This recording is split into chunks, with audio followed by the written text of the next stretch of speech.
नमस्कार दोस्तों, मैं ब्रजेश सिंह। जैसा कि आप जानते हैं कि अगले हफ्ते संसद का मानसून सत्र शुरू होने जा रहा है। यह सत्र इस बार काफ़ी हंगामा खेज होने वाला है, क्योंकि बहुत से ऐसे सारे मुद्दे हैं जिनको लेकर विपक्ष लगातार विशेष सत्र बुलाने की मांग करता रहा और सरकार ने विशेष सत्र नहीं बुलाया।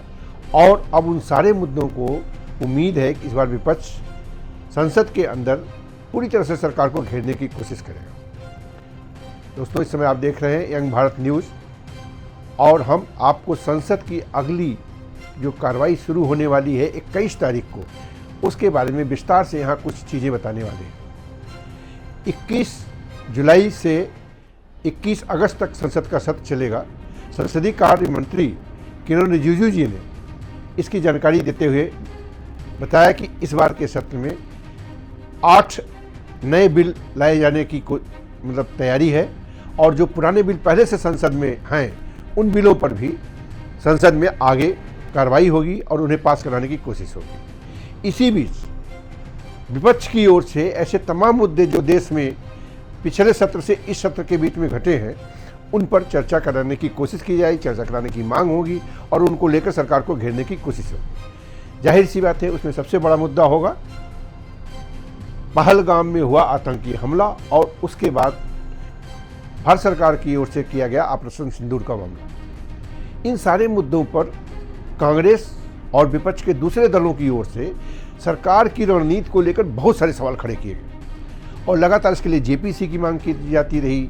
इसके लिए जो है अलग से विशेष सत्र बुलाए जाने की संसद की मांग की जाती रही है, लेकिन सत्तारूढ़ दल ने कभी भी इस मामले को स्वीकार नहीं किया। और अब चूँकि जो है मानसून सत्र शुरू होने जा रहा है, तो इस सत्र में उन सारे मुद्दों को लेकर के काफ़ी विपक्ष आक्रामक होने वाला है और कौन कौन सी बातें होंगी, कौन कौन सी चीज़ें होंगी, इस बारे में हम विस्तार से आपको बताने जा रहे हैं। सबसे पहले हम जान लेते हैं कि इस समय जो है कौन कौन से वो बिल हैं जो सरकार यहाँ पेश करने जा रही है। जैसा कि आप जानते हैं कि मणिपुर में इस समय जो है स्थितियाँ जो हैं काफ़ी लंबे समय से खराब चल रही हैं। वहाँ पर अंततः सरकार को भंग करके राष्ट्रपति शासन लगाया जा चुका है।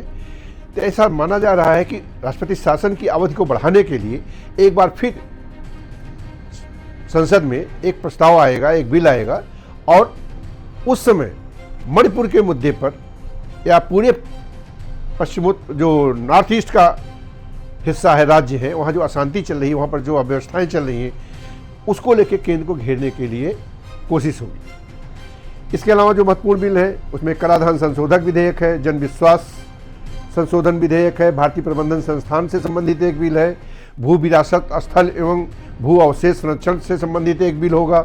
नए बिलों में खनिज और विकास विनिमय संशोधन विधेयक होगा। राष्ट्रीय खेल सरकार इस बार खेल को लेकर के कुछ नए संशोधन करने की बात करें, उसके लिए एक नया बिल ला रही है जिसका नाम रखा है राष्ट्रीय खेल प्रशासन विधेयक बिल। खेलों के सुशासन और पारदर्शिता लाने के लिए इस बिल को लाया जाने वाला है। एक नया बिल आ रहा है राष्ट्रीय एंटी डोपिंग बिल विधेयक। इन सारे बिलों पर संसद में सबसे पहले विपक्ष का एक गतिरोध सरकार को झेलना पड़ सकता है, क्योंकि इन बिलों पर चर्चा या इन बिलों को पास कराने के लिए जहां सरकार का दबाव होगा, वहीं कुछ ऐसे मुद्दे विपक्ष ले आएगा कि इन बिलों पर चर्चा से पहले उन मुद्दों पर चर्चा कराए जाने की बात होगी।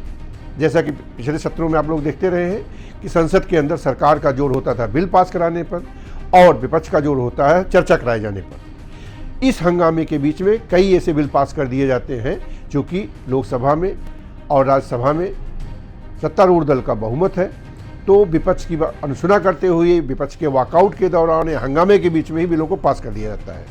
उम्मीद है इस बार ऐसी नौबत ना आए, लेकिन फिर भी ऐसा हो सकता है। सरकारी जानकारी के अनुसार कुछ ऐसे बिल हैं जो पहले से लंबित हैं और जिन पर पिछले सत्र में पिछले कार्य के दौरान जो है वो बिल पेश हुए थे। अब उन बिलों को अभी तक पास नहीं किया जा सका था, उन्हें बिलों को पास कराने की भी सरकार कोशिश करेगी। इनमें से आयकर विधेयक 2025, इनकम टैक्स अधिनियम को जो 1961 का एक्ट है, उस एक्ट को सरल भाषा में करने के लिए एक प्रस्ताव, एक बिल लाया गया था, उस बिल को भी इस बार पास कराने की कोशिश की जाएगी। इसके अलावा गोवा अनुसूचित जनजाति विधानसभा क्षेत्रों का पुनः विन्यास से जुड़ा एक बिल लंबित है संसद में। मर्चेंट शिपिंग 1924 का एक बिल लंबित है। भारतीय बंदरगाह विधेयक 1925 लंबित है। तटीय नौवहन विधेयक भी लंबित है। इन सारे बिलों को पास कराने के लिए सरकार की ओर से इस सत्र में कोशिश होगी। कुल 1 महीने का संसद का भी कार्यकाल घोषित किया गया है। हो सकता है इसे कुछ समय के लिए बढ़ाया जाए। इसमें 4 से 5 दिन जो है बीच में अवकाश के भी होंगे। कुल वर्किंग हमारी ख्याल से 25 या 24 दिन की होगी। 24 दिनों में सरकार ज़्यादा से ज़्यादा बिलों को पास कराने की कोशिश करेगी और विपक्ष उन सारे मुद्दों पर चर्चा कराने या उन पर कोई फैसला लाने के लिए सरकार को बाध्य करेगा जिनको लेकर वो अभी पिछले सत्र से पिछले कार्यकाल के दौरान जो है हंगामा करता आया है। जैसा कि आप जानते हैं, पहलगाम में हुई आतंकी घटना में 26 निर्दोष नागरिक मारे गए थे। उसके बाद देश में गुस्से का इतना ज़्यादा इजहार था, सरकार एकदम से दबाव में आ गई थी। सरकार ने उस दबाव और उस आक्रोश को देखते हुए इस घटना के लगभग 15 दिन बाद 17 दिन बाद ऑपरेशन सिंदूर की घोषणा करते हुए पाकिस्तान के उन स्थानों पर हमला कर दिया, रॉकेट से हमला कर दिया जिन जगहों पर माना जा रहा था कि पाकिस्तान के अंदर आतंकी गतिविधियां, आतंकी ठिकाने हैं जहां पर उन्हें प्रशिक्षण दिया जाता है, जहां पर उन्हें संरक्षण दिया जाता है।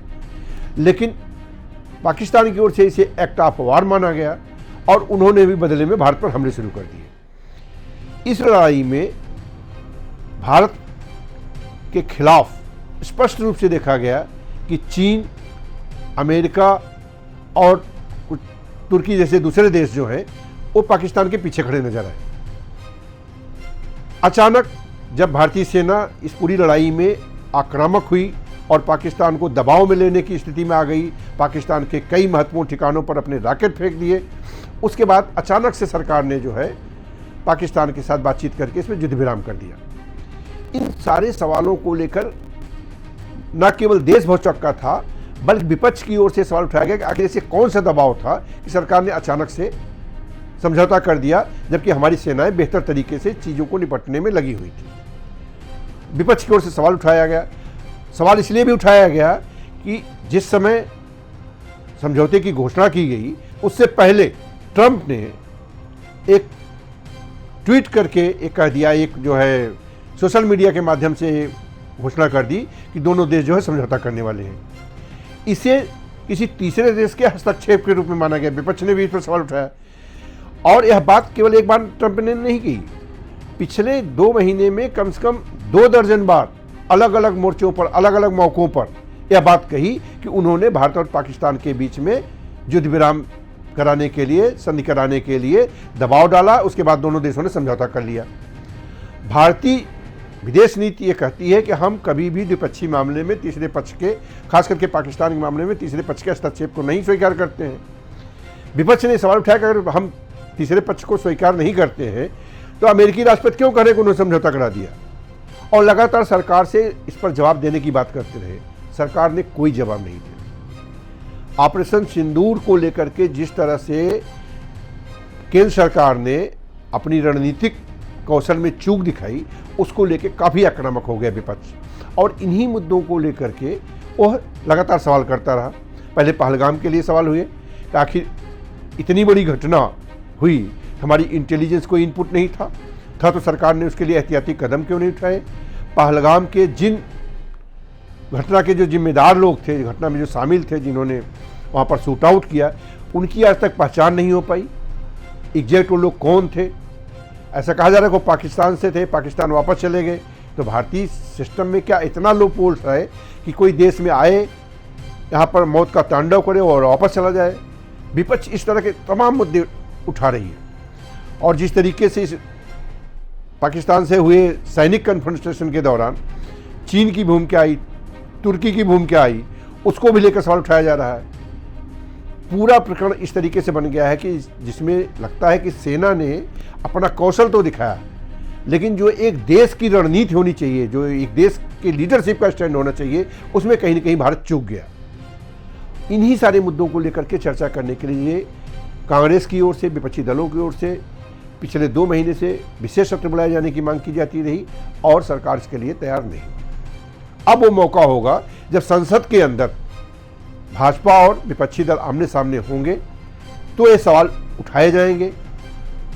सत्ता दल की ओर से पूरी कोशिश होगी कि ये सवाल ना उठने पाए, लेकिन विपक्ष इस पर हंगामा करेगा, विपक्ष इस पर हल्ला काटेगा और संसद में एक नए तरीके का जो है अवरोध पैदा हो सकता है। जिस समय ऑपरेशन सिंदूर शुरू हुआ था, कांग्रेस व सभी विपक्षी दलों ने एक सुर से इससे निपटने के लिए सरकार के साथ खड़े होने और सरकार की साथ देने की बात कही थी। लेकिन जब उस ऑपरेशन को केंद्र सरकार ने अपने तरीके से हैंडल करना शुरू किया और उसमें जो चूक हुई उसको लेकर के काफ़ी आक्रामकता आई, खास करके जब युद्ध विराम कर लिया उस पर तमाम सवाल उठाए गए।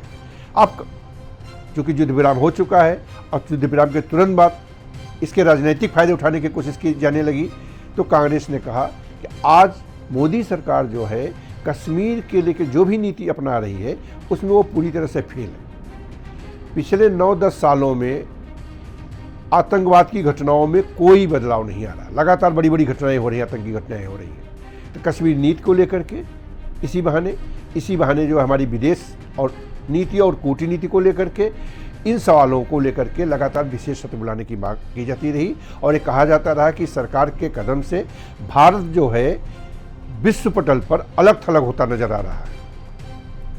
एक सवाल यह भी उठाए जाने की उम्मीद है इस बार संसद सत्र में कि जिस चीन ने ऑपरेशन सिंदूर के दौरान खुलकर पाकिस्तान का साथ दिया, आज की डेट में हमारे विदेश मंत्री उसी चीन में जाकर के तरह तरह के समझौते करने और आपसी संबंध बनाने की बात कर रहे हैं।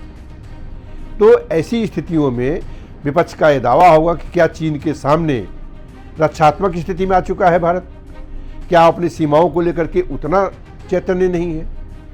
निश्चय ही भारतीय जनता पार्टी इस तरह के किसी भी आरोप को स्वीकार नहीं करेगी और जब भी ऑपरेशन सिंदूर को लेकर के विपक्ष की ओर से सवाल उठाए जाए गए हैं बीच में, तब भी बयानों में और संसद के अंदर भी पूरी संभावना है कि भारतीय जनता पार्टी की ओर से यही दावा किया जाएगा कि यह जो है विपक्ष का रवैया जो है वो सेना के खिलाफ है। विपक्ष जो है हमारी सेना को जो है सवाल खड़े कर रहा है और कांग्रेस की ये सफाई होगी कि वह सेना के साथ है, लेकिन सरकार की नीतियां ऐसी थी कि हमें जो है विश्व पटल पर कई मामलों पर शर्मिंदा होने की नौबत आई और उसके लिए केवल कांग्रेस की नीतियां जिम्मेदार हैं। हम जब इस बार संसद में होंगे तो ये तो केवल एक बड़ा इशू है जिस पर हम बात कर रहे हैं कि लगातार मुद्दे उठेंगे और सरकार को घेरने की कोशिश करेगी कांग्रेस और विपक्षी दल। इसके अलावा भी कई ऐसे इशू होंगे जिस बार इस सत्र में जो है सरकार को घेरने की कोशिश होगी। मोदी सरकार की विदेश नीति, मोदी सरकार की पड़ोसी देशों से रिश्ते की बात तो उठेंगे। हमारा जो सबसे बड़ा इशू उठेगा इस बार वह चुनाव को लेकर भी होगा। अभी बिहार में जिस तरह से चुनाव आयोग ने मतदाता सूची की विशेष पुनरीक्षण की प्रक्रिया शुरू की है और उसको लेकर के बिहार में हंगामा हो रहा है और चुनाव आयोग की तरफ से कहा जा रहा है कि वो पूरे देश में इस मामले को शुरू करने वाली है और इस मामले को लेकर एनडीए के अंदर से भी कुछ लोग इसका विरोध कर रहे हैं। चंद्रबाबू नायडू इसका विरोध कर चुके हैं कि अपने राज्य में इस तरह के विशेष मतदाता पुनरीक्षण कराए जाने के पक्ष में नहीं है। विपक्ष तो इसका विरोधी है ही।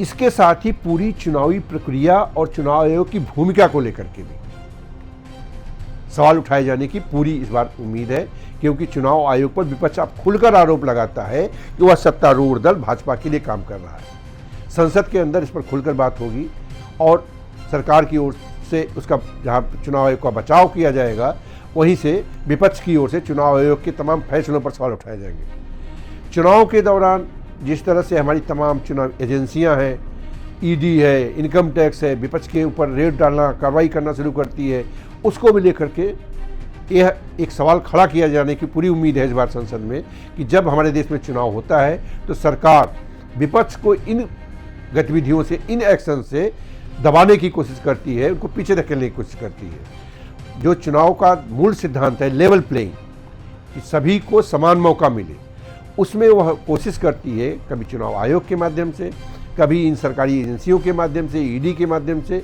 कि विपक्ष को दबाया जा सके, उन्हें चुनाव में पूरा मौका न मिले। ये तो एकदम सबसे बहस वाले, सबसे गर्मा गर्म मुद्दे होंगे।